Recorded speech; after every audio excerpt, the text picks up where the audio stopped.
there was a way to crush those chips up and turn it into a soup, I would drink it in my drink, but I cannot touch those chips because those chips are the messiest chips in the world. This is going to be reward for later. So I have to sip on this, which is my fix, which is basically Coca-Cola Zero, Coke Zero, Coca-Cola Zero, which is a statement probably about Coke. I'm anti-drug. Let's just put it that way. I don't know if Lynch was, but he probably did speak to the FBI about Twin Peaks. At least once, probably. Because they wanted to know something, because he came across some information. Lynch did. He wrote about the FBI. This is, my thing's imaginary. It's a fantasy militia that I'm writing about. Go, go, go, go, go. That's what's a fantasy, because that's why I want to use Peter Dinklage. That, yep, Hyundai. Hyundai is what it is, yeah. I want to use Peter Dinklage, because it's a fantasy novel. Dinklage does appreciate the writer, because I've heard him in interviews, and he's read some Samuel Beckett stuff out loud in the public. And I've done Samuel Beckett plays. That's a little person right there, I think. I like Dinklage. He's done some of my favorite stuff. He has a connection to one of the most beautiful creatures on the planet, and he was in Lowdown. Lowdown is brilliant. Yeah, Lowdown is brilliant. I would say everything Dinklage has done, even Game of Thrones, has a touch of brilliance in it. I don't know if he ever really got to meet David Lynch, but a lot of people did, because when he sold Inland Empire, he did it. Yep, that's in Once in a Lifetime. The Superstar car washes. That one is right there. He did, so David Lynch got on the side of the road, on the sidewalk, with a cow. And he sat next to the cow. And he sold Inland Empire. I think he just sat there next to the cow. So he wanted the cows to see it. Or maybe the cow had come home and stood next to David Lynch. So you drive by, he'd be there with a cow. Don't know what they did with the cow. They probably eventually ate the cow, but I don't know. He may have put the cow on a farm sanctuary. I think he might have been kind of a vegetarian a little bit. He would eat power bars and a lot of sugary things. He was kind of a monk. They're all like that. I was a vegetarian for 6 years. I was a vegan for a little while, a few months, before I started getting so weak. They can't even have honey. They mostly eat curd and beans. David Lynch loved quinoa. He did a whole thing about, was it quinoa? It was quinoa. Quinoa, and then he did a whole thing about it and talked about quinoa. There it is, Elon Musk's super dream, time-traveling Cybertruck. It time travels. Or it does in Rib, in the Rib series. In the Rib series, it does. Where we're going, kitty. We're not going to need roads. And I break David Lynch's rule and go like this.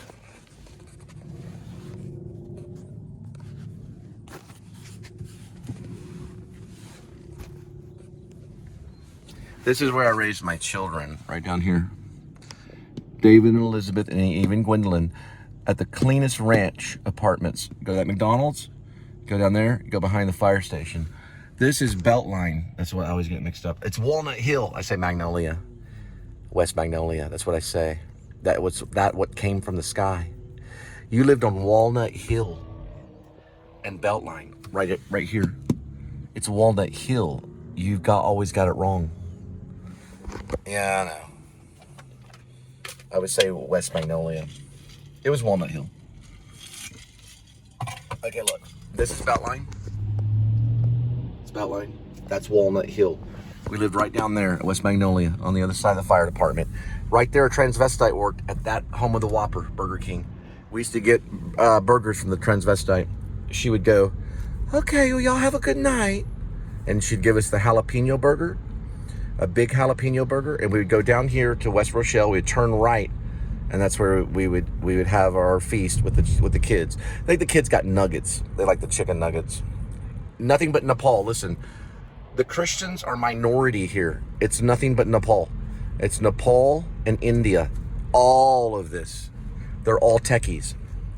One of them hacked my Samsung 8, or I got a bug when I was working. Which one? It was probably Grubhub. and I had to use the Samsung 7 and the Samsung 8. So I take the photo, the proof for the food.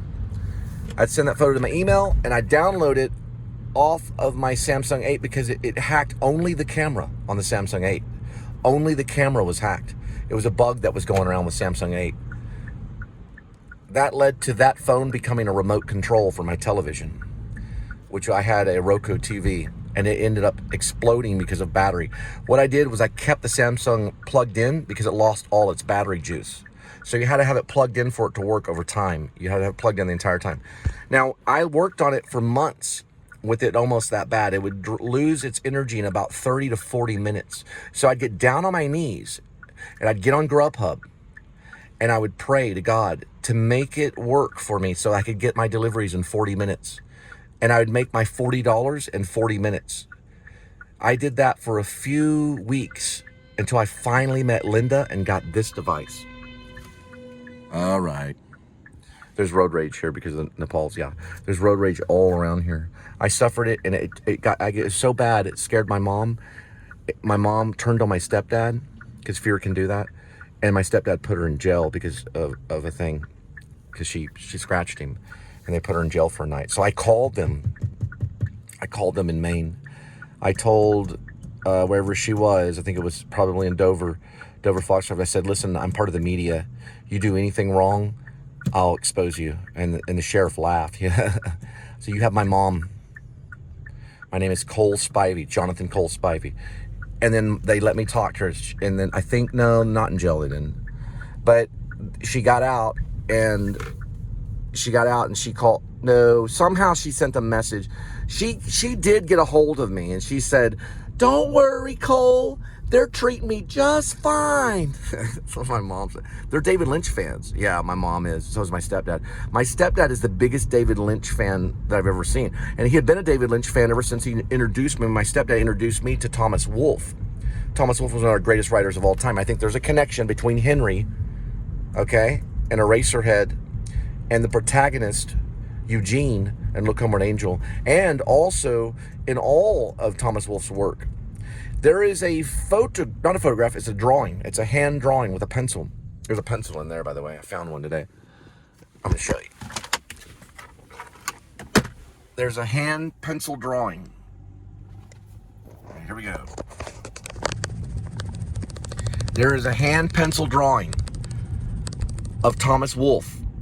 He has his hand on a podium. His hair looks exactly like Henry and Eraserhead.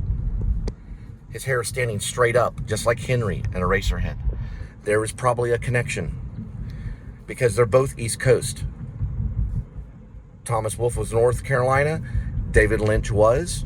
He was Philadelphia, but he also lived in other parts. He lived in Washington. He lived in a lot of places. But I'm telling you, there was a connection. It's crazy. There's a connection to all the Spiritus Mundi. It's a unified field. There is a Spiritus Mundi. It's been proven. And they think that that's going to lead to possible time travel if we figure out the NE theory. That is correct. The NE theory is something that we'd have to talk about.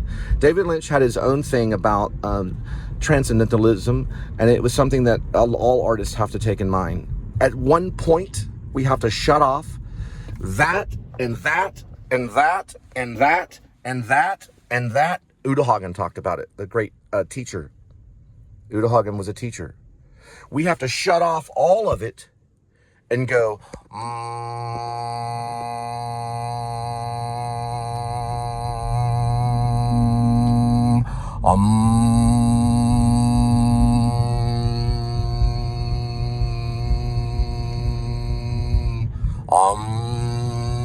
until everything, we have to close our eyes, and we have to go into the unified field. David Lynch talked about it being a limitless or unlimited field that you can access this energy, and all the fear goes away. All the cops beating people up goes away. All their anger goes away. All the police officers that are shooting people in front of gas stations or whatever goes away. All the fear goes out, and only good energy goes in. And that changes the entire world. We don't fear money. We don't fear anything. We let go of the fear. That is the Spiritus Mundi. It's one spirit. Some people even call it the Trinity. But it's one spirit. It's a unified field. You can call him Jesus. You can call him Yeshua. I would go up to Josh and I'd say, you have told me about your great King, Jesus Christ. Have I told you about Yeshua? Do you know where Yeshua comes from? The word Joshua. He has theology. He understands. J. Josh Smith and his wife, Andrea, who feels like there's nothing in her, no spirit in her at all, almost. When I met her, she was like a robot. You had her trained, Josh. It's the unified field. There's no fear. We know who Jesus is. Do you know who Yeshua is? Yeshua means salvation.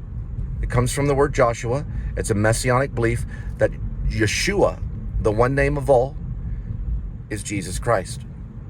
There is part of the unified field where all the angels belong. All the angels are there. And it's where our energy can go, or our fear can go.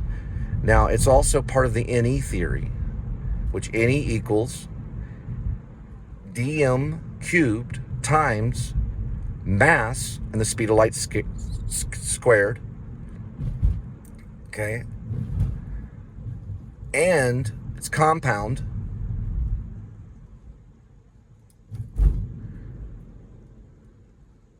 Did I just do that? I did do that, didn't I? Compound dm cubed times the speed of light squared. It's showing a relation between the interrelationship of mass and energy. That mass can actually become energy. And likewise, because there's houses here. I don't know. They're so mean. I have had it. It's very, very hard to understand. I'd have to write a paper on it. So what it means is that there's a connection between mass and energy, but there's also a connection between dark matter, which is dm cubed, showing that dark matter travels faster than light and it envelopes light, and that light itself is interchangeable with dark matter, thus affecting mass. There's a 3 interconnection. Some talk about the Trinity. It's part of the unified field. That mass can be light and dark matter in exchange, which it happens in the NE, which I say the non-existence, and also I say it's new energy, not renewable energy. It is not renewable energy. It's new. Okay? It's something that's there that will propel us. Now, computers will be able to understand all of this that's going on. There's so much of it. Have you ever noticed on YouTube? And all of that can be fed into a computer to understand the rhythm of creation. The rhythm of creation can be produced between the dark matter and light, which envelopes the dark matter. It's quicker than light. For what was first was darkness. God told us that. What was second was light. It's faster. It envelopes it, and there's a crack between. Did you see what he was doing right there? He got out of the car and started doing what's that called? The Chinese drill. There's a connection between, or there is a gap between the dark matter and light. That is where the computer will basically print, in a way. You could say it as print. It'll print matter to replicate our own existence. We will be able to send people there. Now, this is all tied to Jerusalem that will float in the sky, untouchable. It'll float in the sky, untouchable. Right? They'll be perfectly fine. They will float in the sky. This is all after, the apocalypse and everything. So the NE theory is about, it's really about storage of energy. Yes, so it can store energy as well as it can hold a new rhythm of time and space, and we can send things there. Right? We can even send storage, or we can send anything. We can store things there. It can be used for the military. It can be used for peace. We're always going to have a military. Listen, there's always going to be a military. There was one in heaven. Those were the angel Michael and all that stuff. and God commanded that, and one of them fell. And he has now been discovered by a poet that is probably still around called Alighieri, Dante Alighieri. He is actually on Grim Life Collective. So check it out. Just check out the NE Theory. It's probably posted under philosophy on my Facebook. If you go to my categories on Facebook, look at NE. All that is there. The NE equals dm cubed times the speed of light squared compound. Okay, dm cubed times mass times the speed of light squared. Mass is there, and then mass is not there. It's clear in the theorem, the philosophy. It's philosophy. It's philosophy. You can call it time travel. You can call it the storage of space and energy. So energy can implode and go into this and then exist, which you can become powerful. Exactly. Is it a bomb? Would it be weaponry? No. It could be used for espionage. And I do believe it might be going on today, and I do believe I probably time traveled and went back if you re-escape from Maine, because Jonah goes back in time to knock on the door. And when the guy goes, who is it? Who would be me, saying, who is it? The person on the other side of the door says, me. And I never looked through the peephole, and I call 911, and the police show, which were probably time travelers that showed. And then they interview us, right, about this experience that happened at the knock on the door. That was me knocking on my own door to prove this theorem, so that there can be peace on earth, and so those that doubt can go back in time and see Jesus Christ on the cross, probably if they need to, or they can go and see the dinosaurs and man at the same time.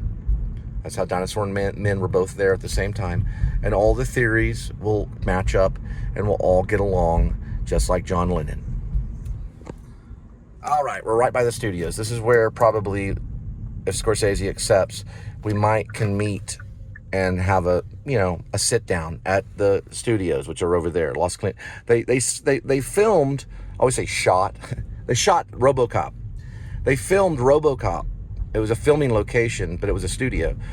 We're probably going to get close to it. It's a studio for filming as well. So Peter Weller was probably here at one time in Irving filming sections of RoboCop inside the Los Clint studios. They also have an agency called Nine. I don't know how well they're doing, but they will try to get a lot of money off of you. Yeah, sure, we'll put you in the movies. Oh boy, look at this.